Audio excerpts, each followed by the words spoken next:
Okay,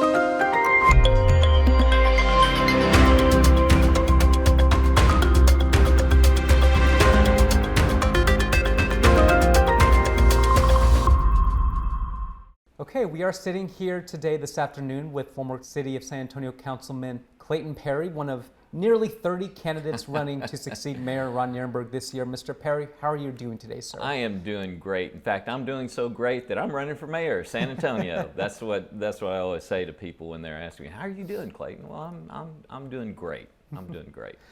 Sir, we'll start off with the question that makes the most sense to start out with. When and why did you decide to run for mayor? Well, it's been a process. I finally made that commitment about, I guess about 4 months ago. Been praying a lot about it, and not only praying, but talking across the city. And people coming to me saying, "Clayton, we want you back. You did some great things on city council. You did some great things for District 10, and not only for District 10, but for the entire city." You know, I got to go back to those big accomplishments for San Antonio where the city had no homestead exemption, and I fought for 3 years to finally get that through the system and get the rest of the council to agree to that, and then to raise it up finally to the maximum amount. So that was a huge accomplishment for San Antonio. And then my first year on council, I got the infrastructure budget doubled from what we were traditionally funding year after year, which was not enough. And it's still not enough. So that's something that I'm going to really concentrate on. And on top of that, got 200 additional police officers here for San Antonio. So those were 3 marquee accomplishments that I did while on city council. And people remembered that. And people were coming out saying, "Clayton, please come back. We want you. You provided that common sense leadership on city council to point this city in a better direction." So taking all that into consideration and the prayers, I'm being led to run for mayor, and that's what I'm doing, and I'm having no regrets about it. I'm at peace with it. The campaign is going well, and I sleep every night like a baby. Aside from the obvious, sir, when it comes to comparing running for mayor of the entire city of San Antonio versus when you were campaigning for District 10, aside from the obvious, which is that you're going to more parts of town, what has been the biggest difference and revelation for you over the course of your campaign? Well, it really hasn't been a big revelation. Even though I was a councilman for District 10, which is the northeast part of town, I was all over San Antonio because, you know, yes, you represent that portion of the city, but in actuality, you're dealing with the entire city because you're dealing with the other council folks. And I would go out with the other council folks to tour their districts and to see what they were dealing with and to understand where they were coming from when they would bring up things to city council. So I was all over San Antonio. So there was no real big surprise or anything to me about getting out like I am now to the rest of the city and talking with people and listening. That's what I like to do, is listen and see where people are coming from and what their needs and wants and desires are for their community. Sir, earlier this spring, in a UTSA poll of likely voters in the May election, those respondents said that for them, crime, homelessness, and affordable housing were the biggest priorities, top of mind for them. Do you agree with those priorities? Yeah, you know, every year before the budget comes out, the city puts out a survey, you know, asking questions and having a list of opportunities for tax dollars to go towards. And every year that is published, and we get feedback from the community about what their top priorities are. It has historically been crime, safety, infrastructure, streets, and taxes. But yes, homelessness has come up. It's come up to the top, and that's an important issue that needs to be tackled here in San Antonio. Absolutely. So that being said, sir, if elected, what would be your day one focus, and then expanding a little further, your priorities for your first 100 days? Yeah, well, the day number one focus is our crime and security, our safety and security here in San Antonio. People are actually afraid to be walking down their streets nowadays, and it's not isolated in any part of town anymore. We're having shootings and murders across this town, the theft, the property crimes, and that's going on is across this city. And that's what's got people upset. They want to feel safe, and right now they don't. And when I was still on council, I pushed for additional police officers here in San Antonio and got that 200 additional. I also pushed to find out how many police officers do we really need. Nobody really had an answer. We had a number that we were authorized, and we're always a little bit short of making that, being fully manned from that authorization number, but nobody knew where that number came from. It was just that we'd add. But what is the real requirement? So the city manager went out and had a study done to find out, well, how many police officers should we have in San Antonio?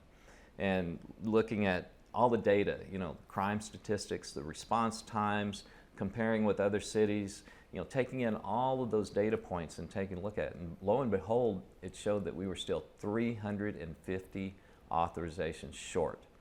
And my last year on council, we actually funded another 125, and since then, they've kind of stretched this out for 3 to 5 years to get that full complement of police officers here in San Antonio.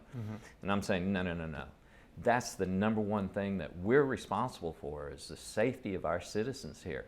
And everybody I've talked to wants additional police officers out on the street to be more proactive, patrolling the neighborhoods and getting out there, making that connection with the neighborhoods, and providing that safety factor that people are so much wanting and needing here in San Antonio. So that's going to be my number one focus on day one, finding the resources to fully fund all of our authorizations and get up to that 100% strength here in San Antonio. And working with the police chief, the city manager, to make sure that we are getting the proper number of people out into the communities, out into the neighborhoods.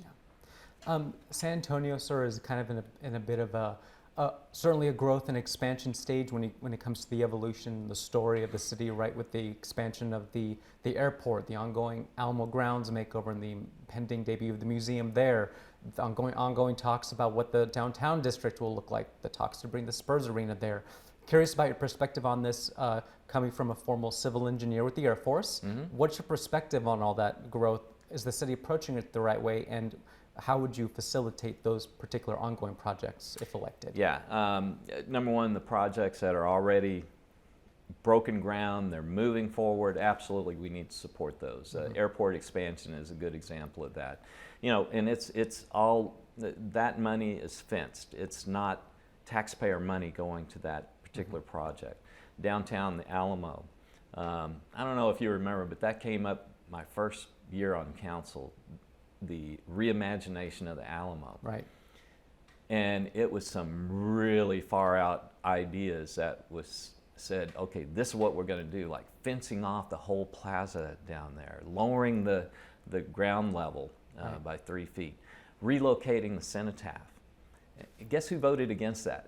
I did, because it was changing the dynamics of the Alamo area there to where, it's not going to be an open, free plaza to go and visit the Alamo and what have you. And finally, it came to a head with moving the cenotaph, which I led the charge not to do that, and went through the State Historical Commission, and they said, no, it's going to stay there. And that then drove all these other changes back to what is, I would say, common sense changes, and renovating that area, the construction, keeping the facade of the existing structures down there, building the museum, which is great, but not forcing people to pay or through a turnstile to get into the plaza area. That's what makes it San Antonio. It's an open, free area to go and sit and mingle and have a good time and think about what happened on those grounds. How many years ago has that been? Since 1836. Yeah. So anyway, those projects absolutely need to move forward. Now, looking at future projects and future development, you mentioned downtown, the Project Marvel issue. I think it's fantastic. We need a vibrant downtown. That's a given. But the problem I get into is how are we going to pay for it? And it's still not defined. So I've seen pretty pictures of, and it looks fantastic. What a great thing that we could do downtown. But how are we going to pay for it? People tend to forget that right now we've got about an $18 billion debt here in San Antonio. And then on top of that, we've got a $4 billion backlog in all of our infrastructure. That's city-owned facilities like streets and drainage and sidewalks and buildings. Mm-hmm. And that's deferred maintenance and repair that we should keep up with, but we haven't been. That's going to bite us at some point in time. Mm-hmm. And we need to keep those things in mind before we leap off into another tax dollar, public funds being used for something else and going further into debt. So that's my concern, and I said until I see how they're planning on paying for this, I'll reserve my judgment on it until I see that, because that isn't it. It's like going out and buying a house. You know, you have to be able to afford it. Otherwise, you're going to have to give it up. Mm-hmm. And it's that kind of mentality that we need to exercise more here in San Antonio, and making sure that we're spending our tax dollars wisely. And oh, by the way, people that live in this city, they want a return on their investment. What's in it for the city? You know, what are we going to get out of it? And there's a lot of questions. There's a lot of communities that are upset with this thing because it was not a transparent deal. It was not talked about until, bam, here's the plan. And it upset a lot of communities here. And so it started off on a bad foot. We'll see where it goes. Yeah. Councilman, for folks who were here when you went through your DWI case mm-hmm. in early 2023, mm-hmm. who might be unsure about your ability to represent the city in the aftermath of that, what would you say to those folks? Well, it was actually late 22 when that happened, right. in November of 22. And let me tell you, I've been very open about it. I made a horrible decision, and you know, I fully owned up to it. I don't remember anything about that night, and that's how bad I was, and that was something I'll regret for the rest of my life. And I did a lot of soul searching, you know, about Clayton Perry. You know, who is he? What's he going to do? Did a lot of praying again, and I talked to a lot of people. That was not a good time in my life, and I fully owned up to it. Mm-hmm. I did everything I was supposed to do and more. From that, I've been forgiven by God, been forgiven by my family, and forgiven by a lot of people here in San Antonio. There's folks that have not, and that's okay. You know, I've had a lot of these comments about those who can't give grace and forgiveness to, how can they expect it? I'm not using that. I'm not giving any excuses.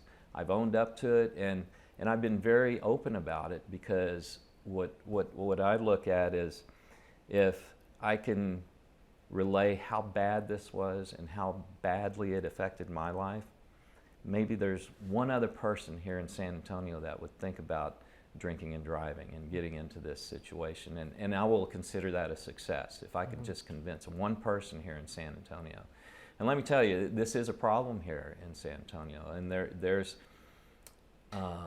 going through that process, I've seen how many people are being affected by bad decisions like that, and yeah, it is a problem, and you know, I hope that I can be that voice out there to this city saying, don't drink and drive. And that is, I learned my lesson. I am not ever going to do that again. And you know, that was my promise to everybody. Mm-hmm. And but there's also, you know, everybody goes through trials and tribulations, but it's how you get out of it. How do you lift yourself up? And I want to show that, you know, it's not the end of the world.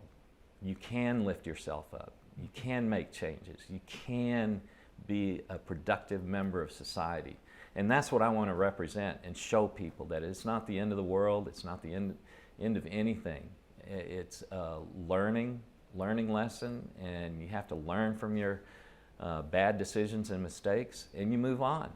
And I am, and I want to continue to convey that to the community. You opted against running for re-election in 2023, sir. Yes. How have you stayed engaged with the issues and with your community since then, especially since we've since then had the advent of the Project Marvel talks, like you mentioned, and all the fallout that's come, the ripple effects of the turnover of the administration at the federal level? Mm-hmm.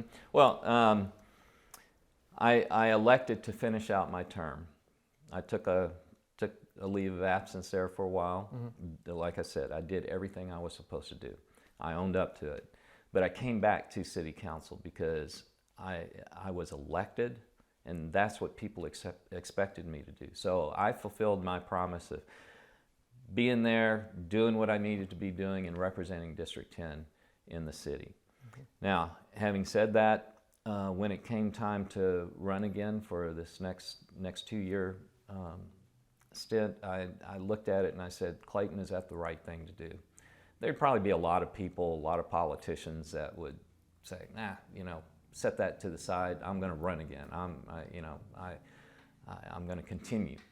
But in the back of my mind, I said, I asked myself the question, Clayton, is it the right thing to do? And it took a long time to make that decision, because I wanted to run. I think I could have won, but was that the right thing to do? And at the time, I said, you know what, Clayton, no, you're going to step back.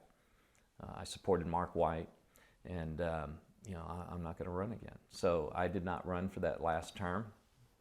But I stayed engaged. And again, through this whole experience, I didn't crawl in a hole and disappear from society. I got back out there because, again, I feel that I can contribute. And I was very active in our neighborhood association here, the Northeast Neighborhood Alliance. Mm-hmm. Took on being the treasurer in that group, and stayed engaged in city politics and knowing what's going on, listening to city council meetings, taking a look at their agendas, and staying informed about all the issues that are going on here at San Antonio. Let me tell you, there's a lot. There's a lot to stay engaged with and be up to date on what's really going on and who's doing what here in San Antonio. So I decided to do that. Did I need to do that? No, I didn't need to do that. I'm totally retired. I'm comfortable in my retirement. But there's something inside me that's saying, Clayton, you need to stay engaged, and you need to stay busy with this, and let people know what's going on, and keep engaged with the whole process. Don't back away.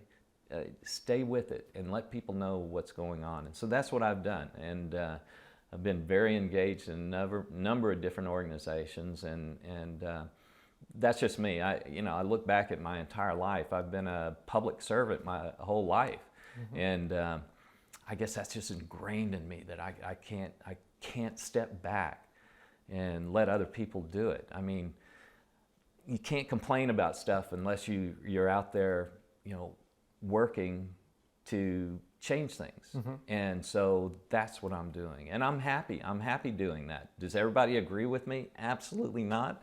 I learned a long time ago, you can't make everybody happy, and you can't get everybody to agree with you. So what you do, you just press on and do what you can and try to convince other people to follow you and follow your leadership. And I retired as a lieutenant colonel in the Air Force. I retired from a large engineering construction firm as a vice president.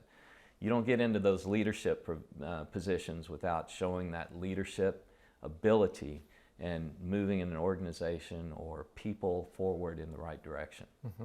And when it comes to that background, you mentioned your time in the Air Force as a civil engineer as well. I mm-hmm. believe you studied building science. Yes. What do you think, is there a core thing that you take, that you believe that a want and desire to serve your community on a root level takes root, to literally be like, I'm the person that will help literally create a solid foundation for these people that I'm serving? Is there something that you think that takes root in? Yeah, absolutely. And you know, it goes back to my upbringing in a small little town where everybody knew everybody. My dad was a plumber, and I started off as a little bitty kid carrying tools, and eventually got my plumbing license. And then going to A&M, and it was building construction what I graduated with. And then going into the Air Force as a civil engineer, where you're responsible for budgeting, executing that budget, taking care of all the maintenance and repair and construction within the fence line of an Air Force base. All of that, and then my job after the Air Force was engineering and construction with a large firm. Same thing, and it's all about budgeting, working with people, providing that leadership, and moving, whether it's the Air Force or a company, in the right direction, or now the city in the right direction, and making sure that you're expending the resources in the prioritized order. Because let's face it, the requirements are always way up here, but the resources that you have to execute those requirements are always way down here. Sure. So then it's really up to you as a leader to help prioritize what's the most important thing to do, because you're not going to afford everything. You're never going to be able to reduce that delta down to zero. You're always going to have to provide that leadership in finding out what's the most important thing, either for the organization or for the people or whatever, and prioritize those things, and then execute them within budget, and not go into deficits. And you know, that's what it's all about. That's what it's all about. And yes, all of that background has really helped me. I don't know if you remember, but while I was on council, they called me the fiscal hawk. Sure. Because you know, I knew how to look at budgets. I knew how to see where, okay, we're spending too much money in this area, not enough in this area, and we need to make adjustments. And so that's where my strength was while I was on council. Yeah, and I recognize that, you know, in your campaigning online and things your campaign has been posting, you mentioned smart budgeting as a priority of yours. Absolutely. And your successor in District 10, Councilman White, he's proposed, brought up wanting to take on zero-based budgeting. Is that something that you think you'd like to take that step to? Oh, absolutely. I think that's a great idea. It's still unclear to me on how that's going to be executed, who's going to be doing what, and who's going to be reviewing it, who's going to be evaluating. Is it being done correctly? Right. That's all to be sorted out yet, but I absolutely support the concept, and hoping that we are able to continue that. And because at the end of the day, it's all about protecting the taxpayer here and using their tax dollars wisely. And that's the most important job. And with that, I always said the most important job for a city council is the budget, because everything revolves around that budget for the following year. So if you don't get that right, people are going to be unhappy, and you're not going to be satisfying their requirements. Councilman, do you have any criticisms of the current mayoral administration? Well, if you remember, I didn't agree on a lot of different issues that the mayor was putting forward. And I point back to the very first vote that we had was this Paris Climate Accord. The mayor really wanted to get a unanimous decision to follow that, and I think I was the only one that voted against that proposal. And because I could see what that was going to be driving here in San Antonio. I think it's pointing us in the wrong direction. We're spending a lot of resources for a very, very minimal return. And so that kind of started off my disagreements with the mayor. This Ready to Work program has been, in my eyes, a total failure. And I hate to say I told you so, but I told you so. And they're still struggling with that on trying to get, the return on investment in that program. And it's not going to happen. We're going to spend a lot of money on something that is not working and hasn't worked. Those are just two examples of things that I've disagreed with the mayor. major examples. I was sad to see that we took that money away from our aquifer protection, which is how critical is our aquifer to San Antonio here, and we withdrew that money from that program on protecting the recharge zones. And so I got disappointed with a lot of different areas, and that's where I'm going to show a major difference in making sure that our resources are going to the right things and where we get a great return on investment for our taxpayers. One big thing that voters are having to keep in mind this year for the first time, Councilman, is that this term for mayor and city council members that will be elected, the term will now be 4 years instead of 2. Do you think that has that changed how you campaign, or do you think that changes how you might approach the seat if elected? Absolutely not. I mean, whether it's 2 years or 4 years, you still go with your basic plan, and that's what you got to stick with if you're going to be an effective leader. You don't change things based on the time. Who knows? I mean, who knows how long any of us have on this earth? So you stick to the plan and you go with it, whether it's 2 years or 4 years. And you know, I was against that because I kept using an example. We had, during my time on council, we had 2 council folks that were not reelected after just 1 term of 2 years. Right. And now you're not going to have that ability. You're going to be stuck with them for 4 years. So you know, there's some advantages to it also because of the you know, constant campaigning and raising funds to run a campaign, that kind of thing. But I like the choice option. If they weren't representing me and what I wanted, I'm going to vote in somebody else. And 2 years goes by very quickly, and 4 years is going to be a little bit longer to help execute programs that you want. And you know, again, but you stick with the plan, stick with what got you elected, whether it's 2 years or 4 years, you stick with the plan. Mr. Perry, what makes you the best candidate in this race to be mayor, sir? Well, I'll point to my experience. Number one, I got here to San Antonio in 1991, still in the Air Force, and retired in 2000. But when I got here, this was a brand new subdivision. And I stepped up and said, we were looking for people to be on the HOA board. I stepped up and said, I'm willing to do it, and got elected and was on the HOA board. And then I was elected as the president for this neighborhood for a number of years. So I started at the grassroots level within my little neighborhood here. But then I went into the Northeast Neighborhood Alliance and started attending those meetings and becoming involved. Got elected to be the secretary, and then, as I said, the treasurer. And this is 90 different communities and working issues across all 90 communities here in the northeast part of town.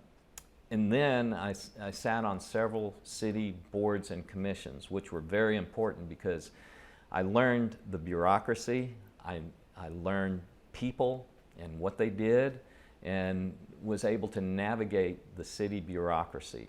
And from that time on those boards and commissions, plus being an HOA board member and president, and then in the Northeast Neighborhood Alliance, that kind of set me up for being a city councilman. And I did that for 6 years. And so I have the experience, the grassroots experience on how to lead this city and the direction that it needs to go in. So I'll put that out there about my experience and where it came from, plus being in the Air Force for 21 years here in Military City, USA, and then my experience in private industry also.